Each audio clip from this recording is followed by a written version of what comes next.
In each episode of this series, I will offer an applicant a blind choice of either a pleasant experience, a treat, or a darker trick. They won't know which one they've chosen, and they may not know how or when it will happen to them. All the applicants responded to advertisements. These are the 6 people that I've selected. They just don't know it yet. Welcome to Trick or Treat.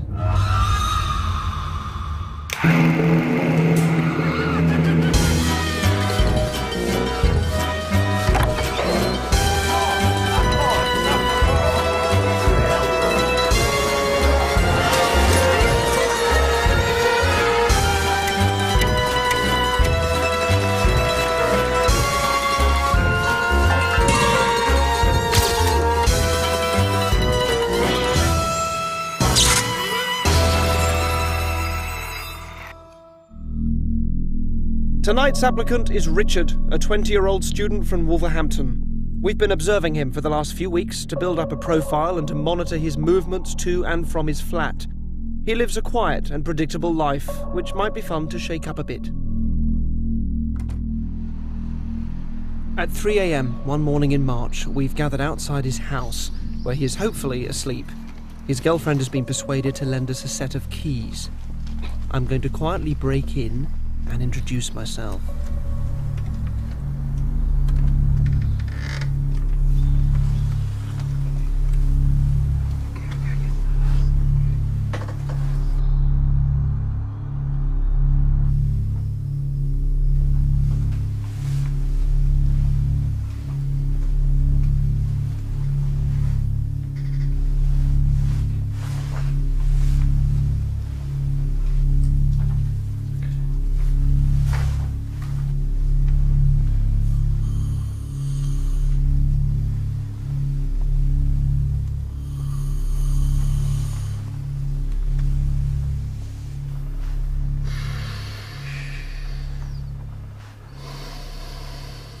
It's okay, Richard.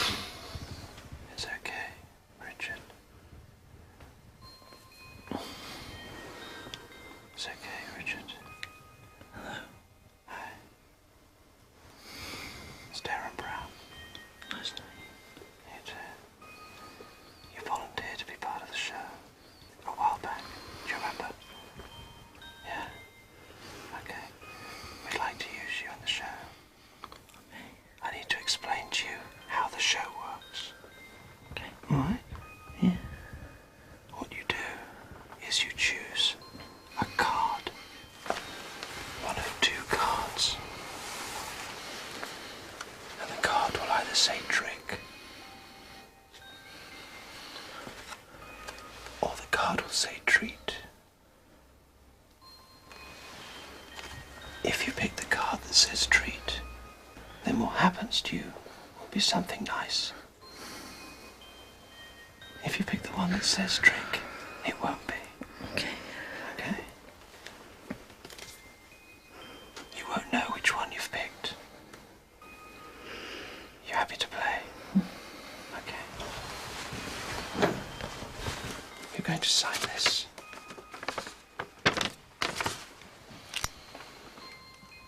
Now it's a little bit too dark to read. It's a contract that allows us to do what we like with you. You need to sign that along the bottom there. I'll hold that for you.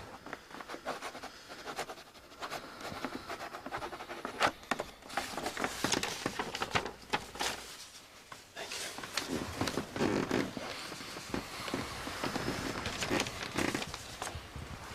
Choose one of the 2 cards, Richard. That one. Okay.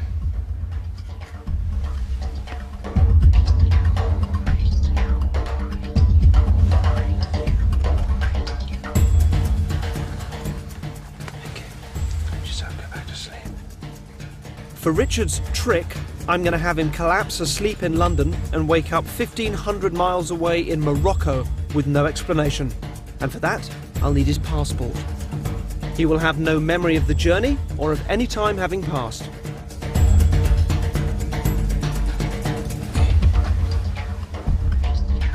More of Richard's adventure later. Meanwhile, I've met up with the League of Gentlemen for a discussion about fate and mini-rolls. Hello. Hello there. Hi guys. Actually, would you grab a little chocolate roll from the tray From there, here, and then, certainly. There are 5 there, so if you can take one each, and if somebody can just put the last one in their pocket, that would be great. And come and sit down any chair that you like. Any one of these 4. Hello, And, how are you? Steve, pleasure. Thank you. And Jeremy, nice to meet you. Have you got the last one that wasn't chosen? In your pocket, great. Keep that in there for the moment. Thank you very much. Well, look, thanks so much for coming out. Thanks for doing this. I want to show you these. There's 4 cards. There's something on the other side, but if you just mix them up for me, don't turn them over yet, and push them in the middle. If you can all just take one each, doesn't matter at the moment which one you take, but if you can just pull one towards you. On each card, there's a message, and I want you just to have a look and memorise now the message that you've got. Done that? Yep. Great, lovely, and I'll have those back.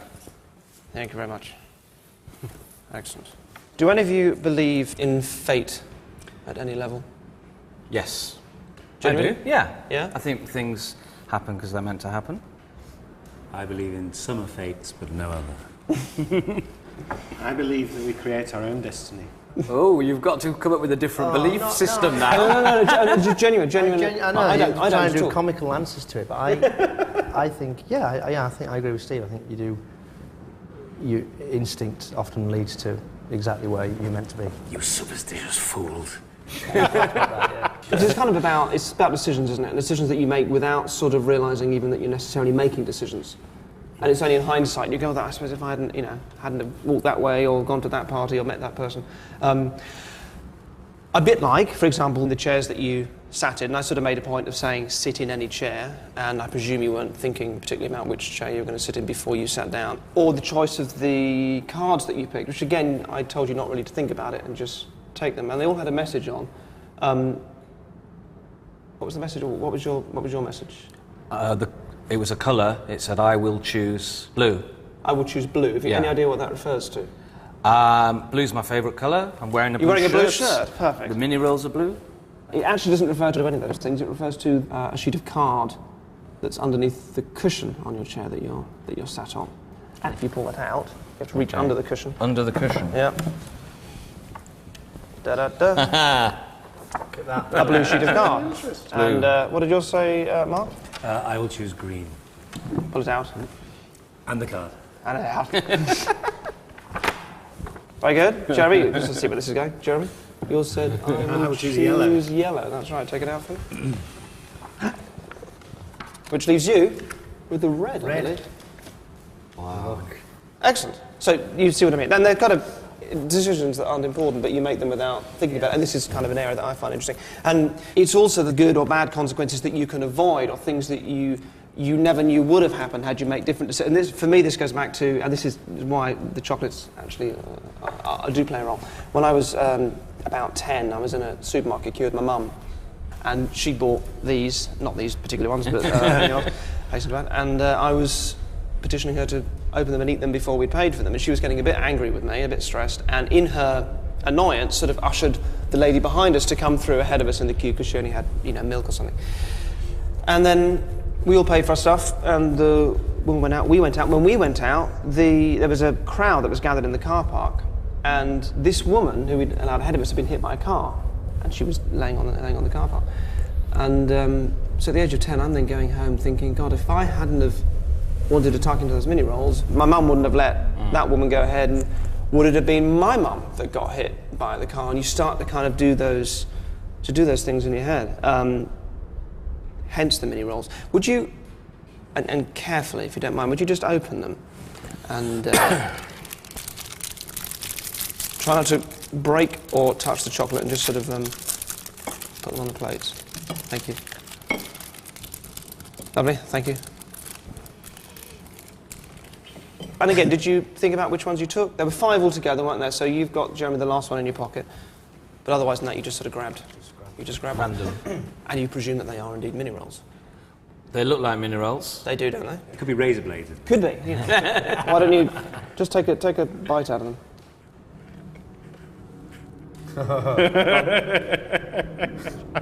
Go on. Nice big bite. Nothing wrong with them. Take a bite. Nice. Jeremy, you just take a larger bite. There's a fish hook inside. Oh. Oh! What's that? What is that in there? What is something in there? No, No, it's just sponge and cream. it's just the way he was eating it. He made it look like it was... Jeremy. Hey! Look at this mess. Yeah. No, that's fine. That's great. No, that's what I was hoping for. Excellent. So the last one, there was one left. You put one in your pocket, didn't you? Did you pull that out? Now look, you need to really carefully, Jeremy, just undo that, and just so we don't confuse them. Just pass me your plates. Get rid of that. Get that out of the way. Okay. Okay, just on there? All right.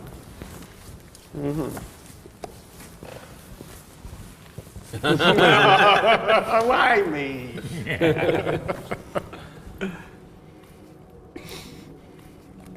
So look, before you do this, and do be careful, but you did just take any one. Yes. I would suggest you just take hold of the edges of it and just... Which way? Towards you? Yeah, either way, really. Just do be careful. It's a gas. And again, I'd go a little bit further. Careful. Look. Oh, Jesus. Just, Get it out with us. It is a razor blade, is it? It is. Jesus. Send it back. That Wow. There it is, look. Oh my yeah, that's what I was hoping it would be the one you didn't. Thank you for coming on. Thank Take you. your pardon there, a pleasure. And For Mark, saving thank our you so much. lives. Thank you. And Reece. Thank you. Thank you. Thanks very much. That was literally just pick any one, wasn't it? It was. There was no compulsion. There was no shenanigans. No, totally random. We walked in a random order, chose random chocolates, sat down in random chairs, so...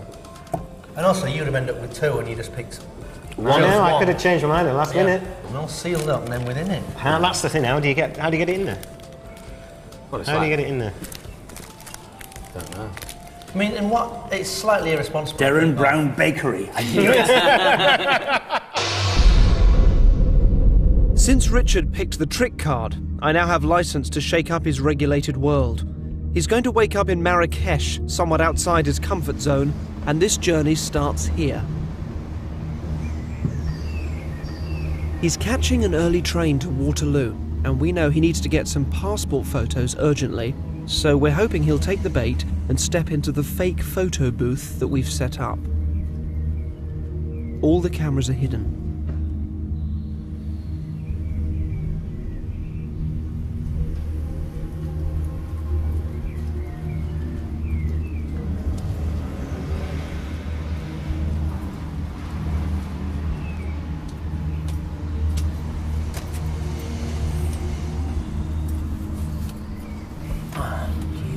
One coin at a time, don't you? Richard, sit comfortably. This is Derren. Just allowing your eyes to close. Really relax. I'm going to come and give you a hand. Just allowing your eyes to close. I'm going to come and give you a hand. Just allowing on your own.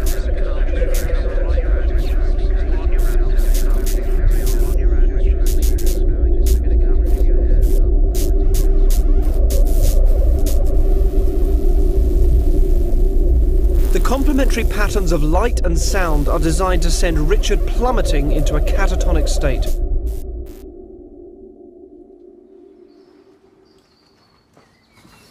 Okay, let's get the van, let's get in there.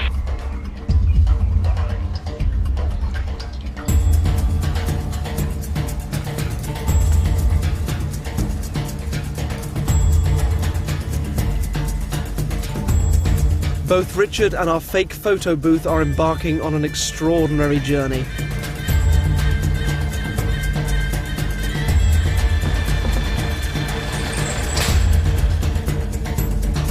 Now, I don't know how long he will remain asleep for, but for the first half hour or so, I talk gently to him to keep him in this state. We arrive at Heathrow Airport a bit late and apprehensive about the check-in. As it turns out, we get through check-in and security without a hitch, but the authorities don't allow filming after passport control. However, we do take a series of snaps throughout the journey. Any recognisable faces and logos are blurred. Richard is now sleeping very happily with no help from me.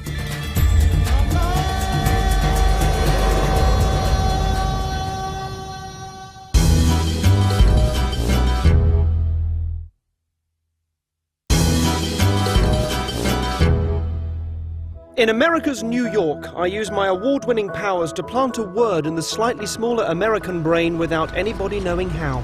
Guys, you're free for a couple of minutes. Do you want to come and do this? Sure. It's a kind of a mind-reading sort of experiment. I need you to call somebody that you know. Okay. All right? Does your cell phone have a speakerphone? It does? Excellent. Good. Do you want to get someone on? Is there someone you can call you think will be in? Right. What's this person's name? Joe. Okay. Well, if Joe isn't in, we can try someone else. Yeah.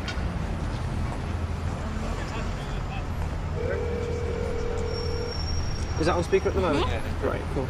Actually, if you want to hold it, if you hold it in your hand like that, then we'll both be able to hear it, and the mic will be able to pick it up too. Joe? Yeah. Okay, just stay on the line and talk to me, okay? Alright.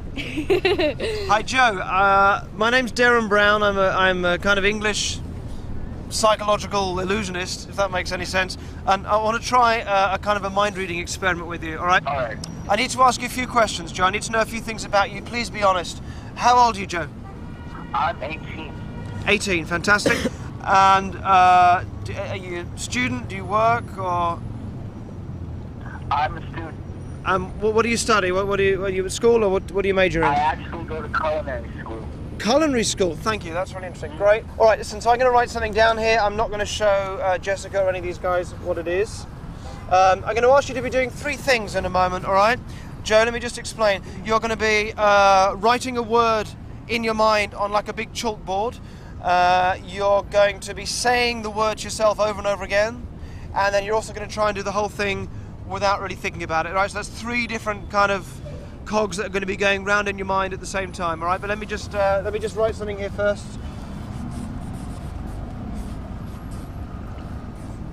Okay. Okay, cool. Joe, I need you to imagine that you are, 6 years old back in elementary school, all right? And imagine you're picking up a piece of chalk. Okay. Then you're going to start writing a word very large and clear on this chalkboard, and then just tell me when you're done. Alright, I'm done. You're happy that was a free choice of word, yeah? Yeah. Yep. Absolutely. See, I've written something here, and you won't be able to see what I've written, but hopefully you'll be able to tell by Jessica's reaction as to whether it's at all close. What was the word that you wrote? Bicycle. Bicycle. Yeah. Not bad! You wrote tricycle, yeah? I was one wheel out, tricycle. Thank you, Joe. Thanks for your help. Thank you very much. Cool. Thanks, Joe. I thought he was going to be completely wrong and it'd be like a complete sham, but then like you got tricycle. I'm pretty amazed, actually. I think he's psychic. Like, there's no other explanation for it, because how else would he do it?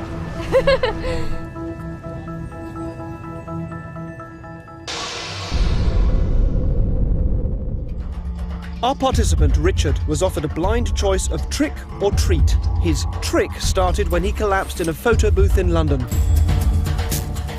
Although he doesn't know it, he and that photo booth have travelled 1,429 miles and are now in Marrakech. He has been asleep for 13 hours, but when he awakes, not a second will have passed in his mind.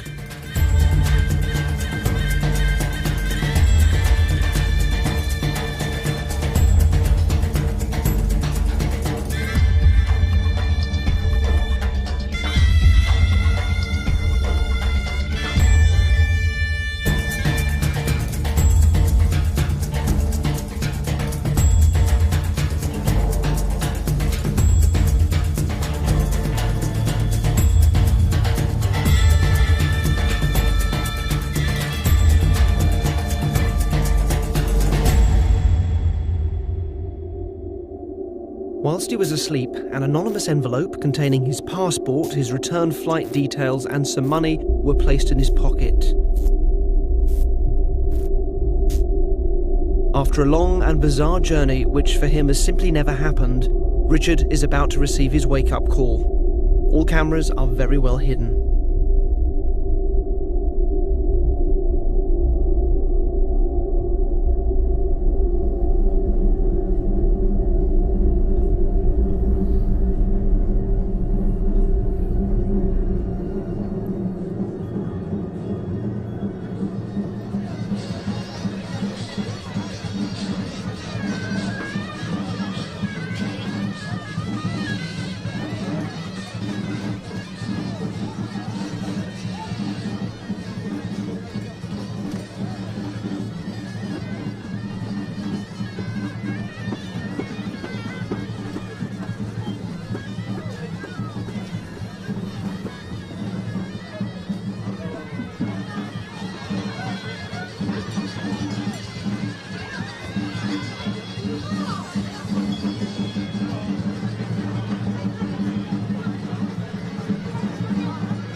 Where am I?